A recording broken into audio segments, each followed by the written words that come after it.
Well, it certainly wasn't a dry or a dull affair last night in Chester. I'm Joshua Morgan here with my host, Sam Kasner. We were both up on the game, and before we dive into all that happened, I just want to talk about how fun it is to be able to go on away trips again. You know, the vaccinations are a thing, and that's possible, and we're so grateful for that and for the chance to go up and tailgate with Sons of Ben. I love the positivity right off the bat, Joshua. Oh, well, we have to start positive. And the game did start positive. But before we get that, again, thanks to Sons of Ben for hosting us. And thanks to all the DC United fans that came up. It's what makes those things fun. Like everyone coming together, doing a drum circle in the Philly Stadium. You know, I think they've changed the name 4 times, but I think it's currently Subaru Park. But that was a lot of fun. The beer and cornhole at Sons of Ben was a lot of fun. And yeah, Sam, DC United jumped out to start. The first 10 minutes, I think, was some of the most fun soccer I've seen from them. Or maybe it was just the long international break. I forgot what it was like to see Losada ball in action. Yeah, it was super fun. We definitely started off strong in 30 seconds, right? We should have had that goal in 30 seconds. It's crazy. I mean, you can't spend your life in what ifs, right? But it's just crazy to think about how that entire, like, the tone of the game would have shifted. Yeah, I think that's well put. You know, Roberta slides one across, and Perez is just like, oh man, if he wore a bigger shoe, he might have gotten something on it and put it in the back of the net. And yeah, I think that does change the tone of the game, and we kind of see that go against us because I thought DC United were phenomenal through the first 10 minutes. They were, you know, forcing high. They had numbers up, but the center defensive midfielders were cutting off stuff before Philly could try to counterattack, and that really was their game plan. And it ends up being a dice roll there. Either we're going to score or they're going to score, and Philly ended up hitting one on the counter. It was a good piece. Sergio Santos is probably one of the fastest forwards in the league, and he does well against us, I feel like, every time. Yeah, I mean, not to jump, 70 minutes, but I honestly feel like both of these goals are the goals that you expect to concede when you play this type of style. I think the announcer, Joshua and I watched the 15-minute highlights this morning, and the announcer, I think for one of them, I can't remember which, said like, oh, DC United caught out of position. And I made the comment, I think we were actually in position. It's just everybody pushing super high up, right? And us having fewer men in the back line. And then you see in both of those goals, they get a really quick counter, they move the ball down the field, and then there's a pass to a completely wide open player. Which is definitely frustrating, right, to concede when you're seeing a wide open Philly player inside your box. But those are the things that you expect when we're pushing up so high. And we had those moments, I don't know, I'm trying to think outside the 30 minutes. It was such beautiful play to watch. And I agree with Brian in the chat. It's not the result we wanted, but this team is fun to watch again. And I feel like that's the big headline of the season. But we did hit the crossbar, but outside of just really beautiful play outside the box, are there any other moments when you recall thinking like that really should have been in the back of the net? I guess Assad had a shot that went a little wide. There were a couple. Yeah, Assad was also the one that put it off the crossbar, and Gressel lines one up that, I mean, against a third string goalkeeper, probably had a decent chance of going in, but Joe Bendick has been around the league for a while and was able to save it. I think that's the theme of the game, though, is that Philly get this counterattack goal, go up 1-0, and they just muck up the game. There was fouls galore. Oh my goodness! It was crazy. I don't want to attack the referee personally or anything, but I feel like I never compliment the refs. But I didn't feel like he had a very good job managing that game, and it was clear if Philly. And I'm sure Jim Curtin, the coach for Philadelphia Union, watched any of our other losses like this. If you get ahead of DC United 1-0, you can mess up the game and muck it up, and it's going to be hard for us to get back in. And it's so weird because when we're in the lead, we can almost always score another goal. But when we go down 1-0, it seems to be a struggle for this team. I don't know if that's a mental thing or just a conceptual thing, like tactically, but it is interesting. And I think that was Philly's game plan. They got the counter attacking goal, and then it was just like I said, fouls everywhere, and there's so many. Our injury list is probably going to grow from this game, unfortunately, and that's not what we want to see. Yeah, absolutely. We do have the press conference coming up. We'll be hearing from head coach Hernan Losada, and I'll be really interested to hear kind of what he has to say about what he thought of the game. I yeah, I just love having these press conferences. We saw someone in the stadium yesterday, a DC United shirt. Shouts, sorry we didn't catch your name, but thanks so much for coming and saying hi. And you specifically said that you love that we carry these press conferences, and we absolutely love being able to do it as well. So thanks to DC United for letting us do that. And I'm trying to stretch it out so Joshua can transition into the press conference. And do you want to go now? We didn't really talk about we didn't really talk about that. I guess you hit it on it. The second Philly goal. Well, we didn't talk about the PK for You're us. right. There was 2 more goals, Sam. You're right. You're jumping ahead. So Reyna gets a ball in the box and he's dribbling away from the goal, really, and a Philly defender makes a very dumb decision and trips him up. I thought it looked from the stands as a cheap, kind of easy PK for us, but looking back, I mean, it is cheap and easy, but not because of the call, but because of the play by the defender. And props to Assad, who steps up and scores his second goal of the season. Pretty well taken penalty, sent the Bendik the wrong way completely. And then, we thought we were back in it. There was another burst of energy. You kind of started to see what we saw in the first 10 minutes, maybe. Maybe not as good, but DC United's heads definitely picked up. Yeah. And then Philly score again on the counter. Well, we also got very lucky in between that. Pretty quickly after that, Philly, an atrocious penalty call, really. The referee was standing. He could not have been closer to that play without impeding on the play. And he ended up calling a PK. And when you watch, it was Joseph Mora, right? Who clearly gets the ball first. And I mean, the Philly player goes down and then pops right back up. He isn't even arguing for that pen, which to me, you can always really tell what the real call is, especially when the players don't react. Thankfully that gets called back. Were you going to say something else about that? You said lucky, but I don't know. I agree that one was ended up being the right call. That Moreno got to it first, and then the corner that they scored off of, the whole dupe song played. The ball made it all the way back to the center field, but they went back, and Santos, the guy who put it back in the net, was clearly offside. So I don't know if they're lucky. Maybe we could add a little bit better. I don't want to harp on the refs again, but I think those were calls that were rightfully fixed. And so. Yeah. Which I guess props to the center ref for being able to, go back and make the decision. Exactly. I guess. Yeah. Well, yeah. I like the positive. But yeah, that and then the counter comes and then the skies open up and we were forced out of the stadium and told the game was over when it wasn't. We tried to rewatch the highlights, the 15 minutes that MLS does, but apparently there were none. from last 15 minutes. We saw Yao come on and then it was curtains. So, yeah. But speaking of curtains, we have the post-game press conference here by Hernan Losada. Listen in.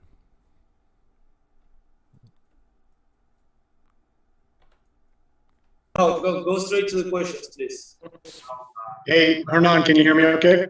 I hear you. Yeah, good. Hey, it was a strange, crazy night with the weather delay and everything else that was going on. What was your opinion of the team's performance in the second half? It was pretty good until the end. I think the performance was pretty good the whole game. Knowing that you come here and you have to make 4 replacements, Brendan because of an injury and Donovan and Paul you miss them for the national team, but unexpectedly you also miss Kevin Paredes. And I read on your Twitter that I'm managing his minutes. No, I'm not managing anything. He came back injured from the national team.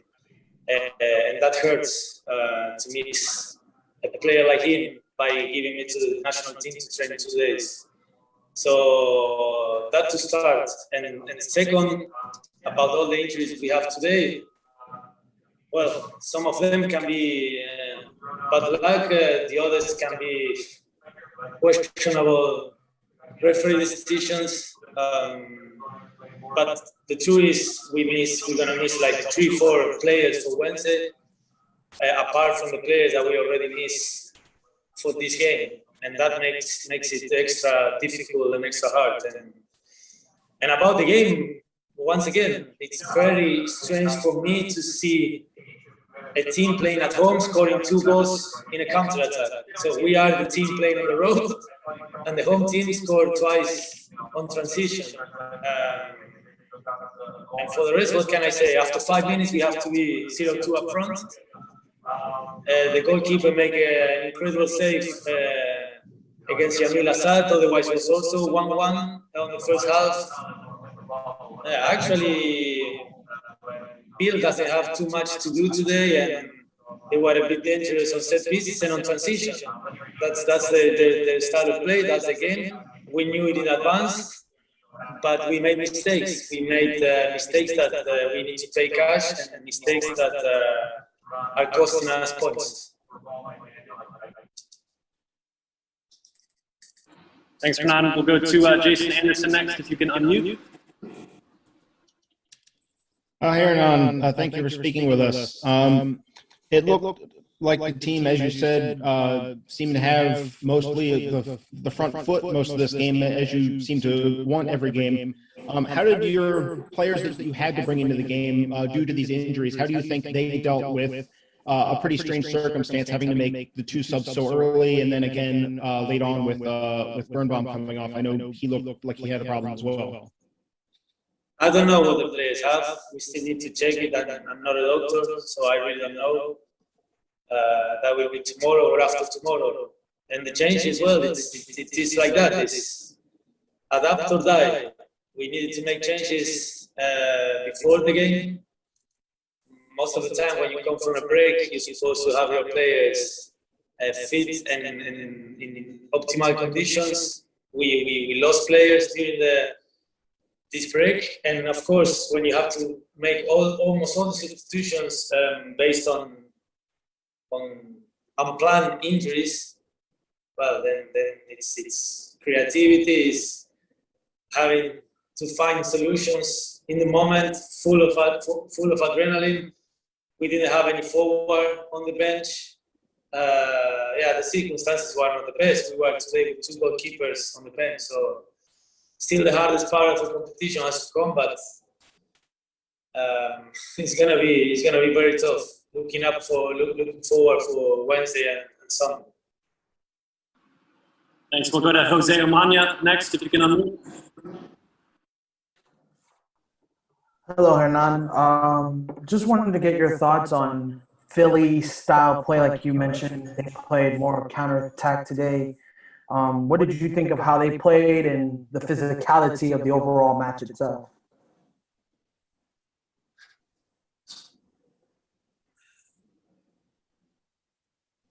I don't know. Yes, they play like that for years, so it's not new. They have 2 big forwards up front.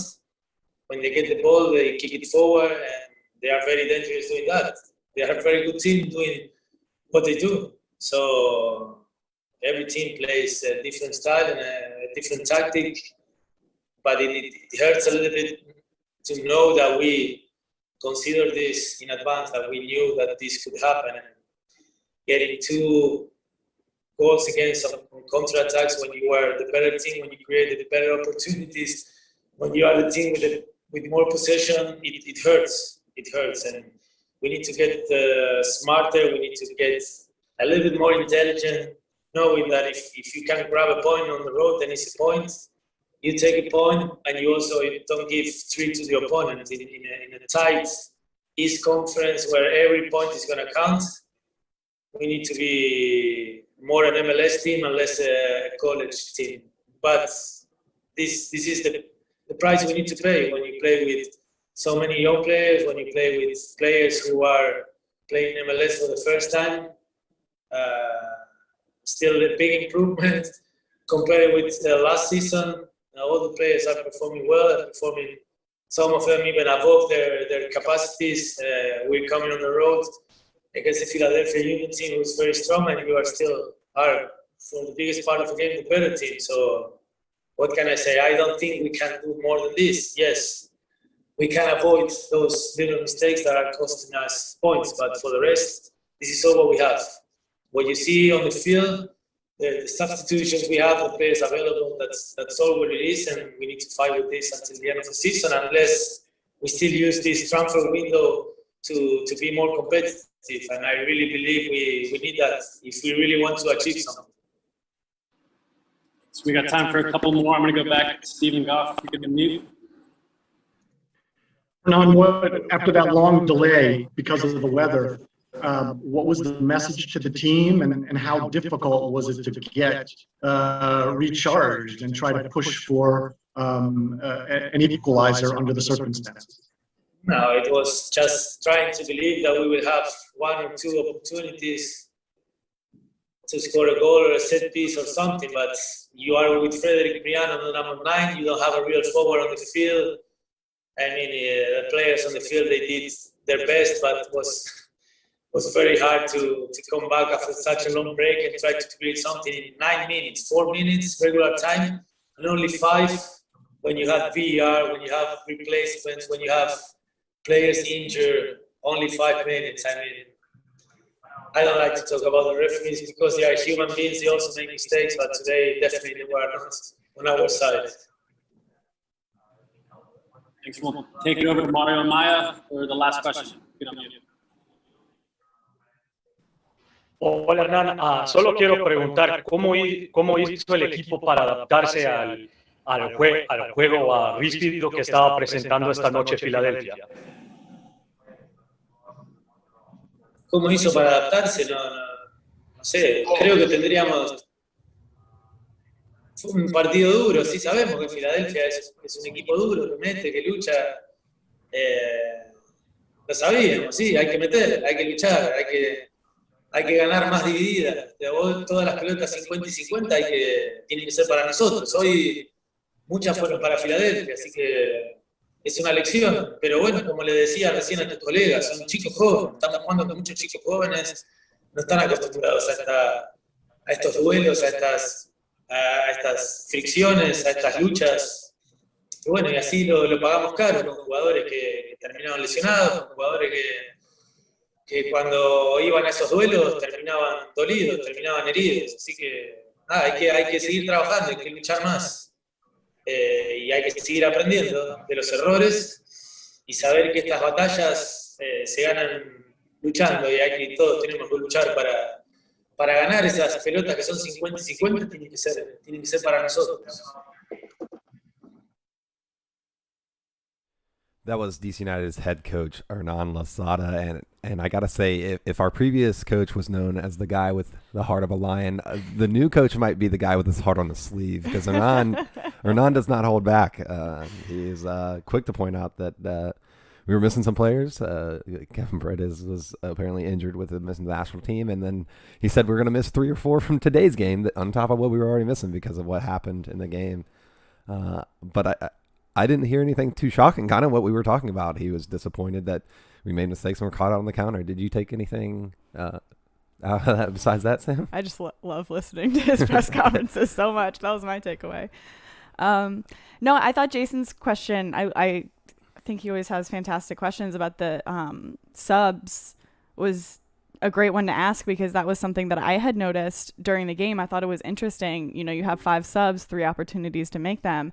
And we made 2 subs in the first half within minutes of each other. And they were both injury subs, which, you know, as Hernan said, is just super frustrating to have to make those subs in the first half. But just the fact that they were so close, I thought it was interesting. I feel like we could have played a man down for a few minutes and then made those subs at the same time. So we're only using one of our 3 opportunities.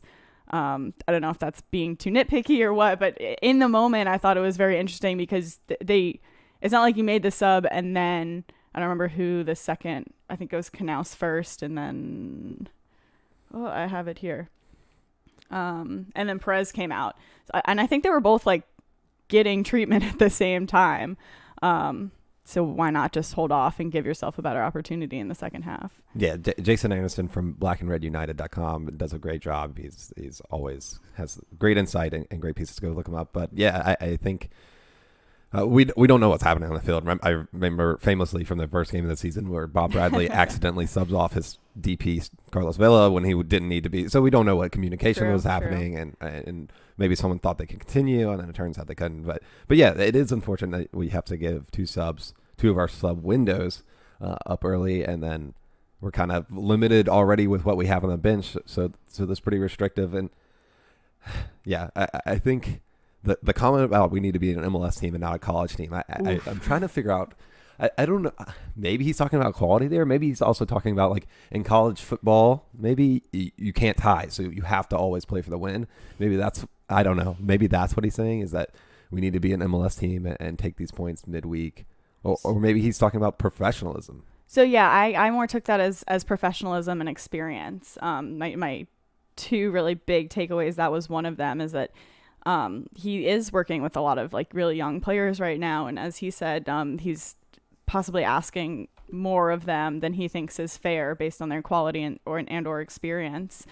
So I think it's just seeing games out like this. And again, it's a little bit of in contrast of what he had said, at the very beginning when he first came in, that he always wants to push for that win and see it out. But then this is, I think, the second time that we're hearing him say, like, I would have rather taken a point instead of going for that win, and the players didn't manage it in that way, which, I mean, we're not at trainings, but I wonder, like, what's being said at trainings and what's being said in team meetings that they're not kind of adjusting in those moments when he wants them to. Yeah, I'll be very, very surprised if we end the year with only one draw. That might be a new record for us, but it does seem to be one way or the other.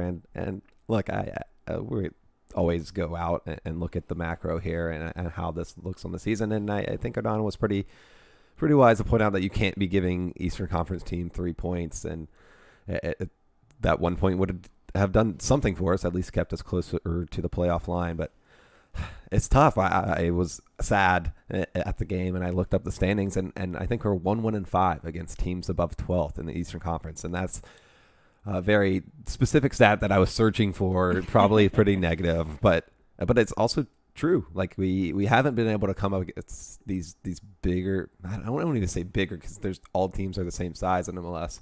As far as salary anyways, they all have the ability to be the same size, right? They all have there's no big clubs in MLS, but yeah, we seem to not be able to get it done against the successful sides. Do you think that's just?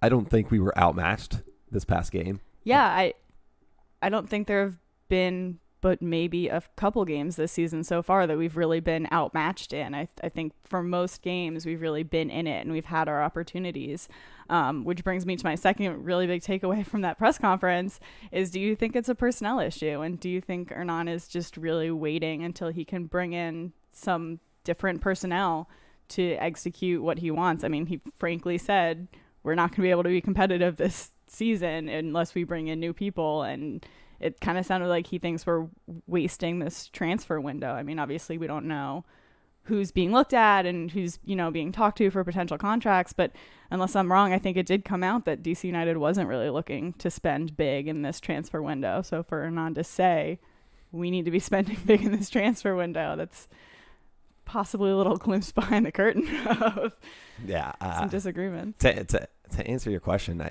I think, yeah, we do. It's pretty clear whenever we go up against a team who's had a plan for a few years. Philadelphia Union are just like, a few years ago, Atlanta had a plan, but their plan was just to throw all the money at the problem. But Philly's plan was to build through the academy and build the style that gave Jim Curtin time when he was on the hot seat for like 3 years in a row, reportedly. But they stuck with him. They stuck with his plan. Their GM's done great work. Like I said, Casper Shabilko and Sergio Santos are some of the best. I think some of the best strikers in the league. Bedoya has been a great signing for them. So that kind of plan leads to success. And I think if you look at the DC United and the options that we had today, we had Perez, who was on a waivers. If you've listened to previous episodes, I love the kid, but like that's a small piece. He shouldn't be starting games, and he shouldn't be counted on to be scoring goals. And I think the guy who comes on for him, Reyna, I think that was a panic buy during the downfall of the Olsen era. Like we identified this talent that was being wasted in Vancouver and picked him up for probably a discount, probably for cheap, but that's great and all to get those pieces like that. But if they don't fit into the system, if they can't do what the coach that's now, here now wants to do, then you're not going to have success against teams where coaches do have those tools where they can make the adjustments that they want, or they've been with the players for long enough or been with them since they left the academy to mold them into doing what they want, so you don't have the issues where you get caught out on counters silly or you're beat it and in the small areas. And I think that's what's happened in DC United. And James Lamer pointed that out when I responding to my 1-1-5 tweet. Like, it's going to be a while, guys. It's a process. I think Lucy Rushton, and I am surprised to hear that Hernan wants to happen this. I mean, like I said, he wears his heart on his sleeve. I think any coach would want to have the immediate success, and he's very frustrated with these losses. I think, of course, he wants that coming in. Whether it actually happens, though, is probably the difference between a few places in the Eastern Conference for DC United, right? I don't think we're going to be wooden spoon, but I think it's looking like if we don't get some pieces, we're not going to be a playoff team. And we're right on the line. And I believe in everyone, but it's just clearly going to take a little bit more time. Yeah, I also think we're seeing the whole team, but especially Hernan, really learn about the league. I mean, he mentioned that he was really surprised to see a home team win off 2 counterattacking chances. And he was right. Bill made one other really great save, and other than that, I think it was just a couple times he was really plucking it out of the air, right? Bill didn't have a whole lot to do tonight. It was unfortunate that he kind of got left out. He got megged for the first one, and that second one he got a hand to, man. He could have maybe almost pushed it outside. Yeah, but it was I'm not on him at all. Yeah. No, that's not what I meant. But he didn't have a whole lot to do today, and that's, not typically what we think of when we think of a Philly team. We don't think of them as counterattacking. And in MLS, more so possibly than in, leagues in Europe, I think teams really adjust to each specific game, right? There aren't a lot of teams in MLS. I mean, you can kind of identify their typical structure and the way that they play, but most teams are really willing to bunker when they have to, right? To just say, okay, we're going to sit back and let you do you, and then we'll get the points where we need to. So that probably is something that Hernan is still learning how to kind of adjust for, right? Like, you can do all the analysis on teams coming in, but then when they switch gameplay and that's not what you're expecting, he hasn't been able, as I mentioned earlier, to really communicate with players about how to make that shift. Yeah, I think Philly do like the counter, but you're absolutely right. Especially a few years ago, when you went on the road, you were hoping for a point, and when you were home, you were trying to entertain fans. But it turns out winning entertains fans more. And so I think it's been a couple times this season Hernan's been caught off guard with that. Like, these teams don't want to play soccer with us, or they don't want to hold possession at home. And it's weird, but it's working for these other teams. And exactly. So that maybe needs to be an adjustment, or maybe we, like what we were just talking about, maybe we get some quality in, and it doesn't matter what the other team, if that other team wants to play, kick shins, then they can do that. We're going to beat you. And we're gonna get that tap in the first couple minutes, or Assad's shot, which was a really good shot, a really good save, goes in, or we have some better options, and we're able to enforce our because I don't think Losada will change. I think he'll keep with his system, and I don't think he should. I really hope that this isn't wearing on him, and his ethos, because I like them. I like to be entertained when I'm at home, and I do like to show up at away and spoil people's parties. So I hope he doesn't get disheartened. I hope the team keeps continuing in this path. And I hope they do bring in some signings and get better. Yeah. And I mean, we're really just that one or two piece away from putting it in the back of the net, right? And we've heard this before. I feel like we've really just been repeating ourselves on recent shows, but it's really the same story every week. It's just finishing the chances, right? We played beautiful soccer in and around the box. We're making runs, and we're winning the 50-50 balls. Like, it all looked good just until that final piece. And I don't remember which game it was, but throw back to when Hernan was very frustrated and said, I can't teach these guys how to score. Like, we can't just only focus on shooting drills for the next 2 weeks, right? Like, they need to figure out how to score for themselves. But I don't know, it's really innate. There are some strikers that just always manage. I think Wando, right, is the perfect example. He's not a phenomenal soccer player, but he just knows how to be in those right moments and really just figure out how to put the ball in the back of the net. And we haven't had that for years, frankly, and that's, I would guess, probably what they're looking for. There were some bright spots from Roberta, who I guess was the only striker on the bench for Losada. I thought he played really well. Yeah. I thought, he had a Monoma hold up that I absolutely loved. But he's a young striker, and he's going to need time to develop, or maybe someone to study under, and it'll be interesting to see where that goes. The team scores goals, so they scored 7 in that game that we missed, and then I don't know. It didn't happen. When's the last time Orlando, or Montreal, that they didn't score goals? Like, they score goals pretty consistently, but it seems, like I said, like when they score goals, they score a bunch, and when they go down 1-0, it becomes a struggle, and that's something that they're going to have to work on and figure out. But yeah, we've also been scoring on a lot of PKs, which I think people take negatively, in that we can only figure out how to score on PKs. But to me, the flip side of that is that teams are really nervous when we're in their box, right? And we force defenders to make those really stupid tackles. Like, again, like last night's tackle, he was moving away from the goal. Like, there's no reason to lunge in for that one. But we do make teams really nervous, and they do feel like they need to unsettle us. And especially when that's, as you mentioned, your game plan of just kind of fouling and maybe playing a little rougher to try to disrupt. When that's your mentality over the rest of the field, it's hard for defenders to really think like, okay, I'm inside the line, I'm outside the line. Like, if that's just your mentality, you've been going hard all game, you're more likely to go hard inside the box. Yeah, and as much as I hate to say it, any Manchester United fan will tell you that PKs are earned. Like, you and yeah, some of theirs are not, but generally, yes, you have to have possession in around the attacking third, and there are obviously outliers to that, but you do get rewarded for having possession and trying to attack and forcing opponents to make mistakes. And yeah, the PK tonight, yeah, it's fun to score the goal and equalize. And I think I saw myself in the video doing 1-1 back at the Philly fan that was doing 1-0 back at me when they first scored. But yeah, it was earned, and props to Assad again. I would like to see him score the one from run a play instead, but we're not going to complain about goals when they come. But speaking of these players' individual contributions, Sam, it's time for our man of the match. Oh, wow. Do you have anything else to say about any other individual players? I was going to say, like, I agree that Roberta played really well. I think, it's funny that you just gave Assad props for the goal, because I don't know that he had the best game outside of that. Are you trying to phone a friend right now for your man of the match? No, I already have my man of the match. I had him yesterday. I was just wondering if you had anything else to say about any of the other individual performances. All right, I'm going to give mine to Moses Nyman. I thought he came in and, maybe he didn't have any of the highlight-worthy moments, but watching the entire game through, he had a lot of those moments that led to the highlight-worthy moments. I thought he was all over the midfield. He was making some really important tackles. And I thought that he was really important in the momentum that DC United did have moving forward down the field. And you just love to see it again from such a young kid. Yeah, it's good to have good depth. And I don't even think Moses Nyman is necessarily depth, but when players get injured in midfield, having a guy like that to be able to come on, or, vice versa, if Moses needs to come off and we have a Russell Kunhaus or Junior Moreno, that's really awesome. And yeah, Nyman was particularly good on the night.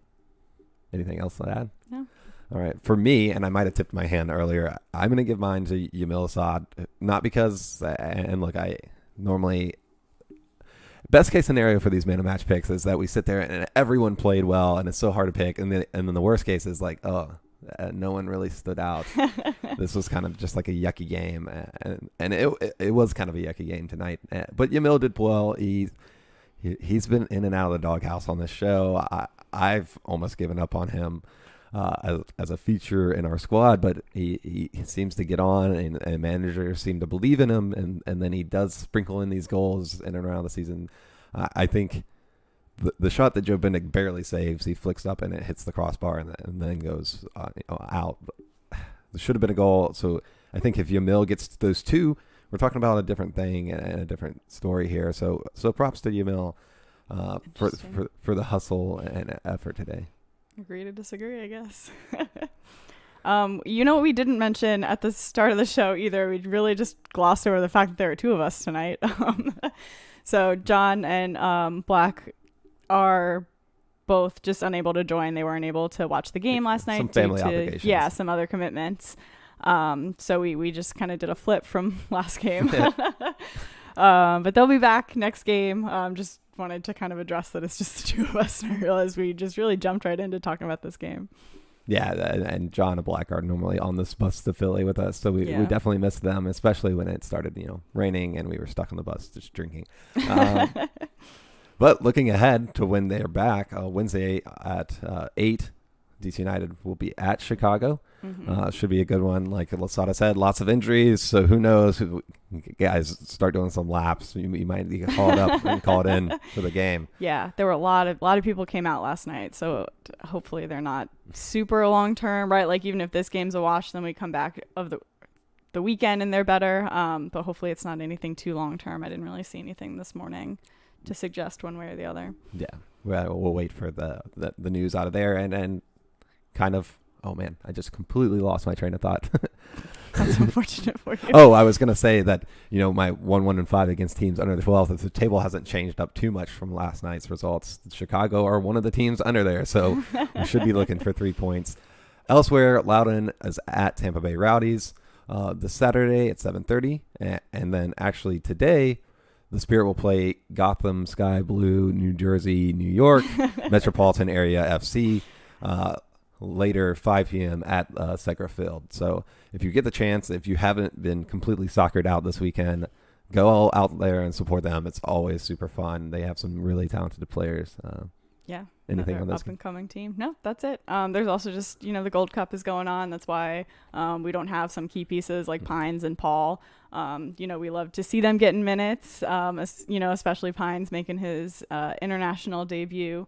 In the last Gold Cup game. We love to see it. Hopefully he gets some more minutes tonight. Actually, the U.S. men play Canada. Big one. Yeah, big one. Both teams going through, but we're fighting out first and second tonight. So it should be interesting. Hopefully we see some DCU representation there and then continue to see them as the team moves forward in the tournament. Yeah, and that one's got big implications. If whoever wins basically gets to play Mexico later. Like I think it's the loser plays in the semifinal, and then the winner gets to play them in the final. And we're just assuming Mexico will be there, and we're also just assuming that the U.S. or Canada will make it all the way through.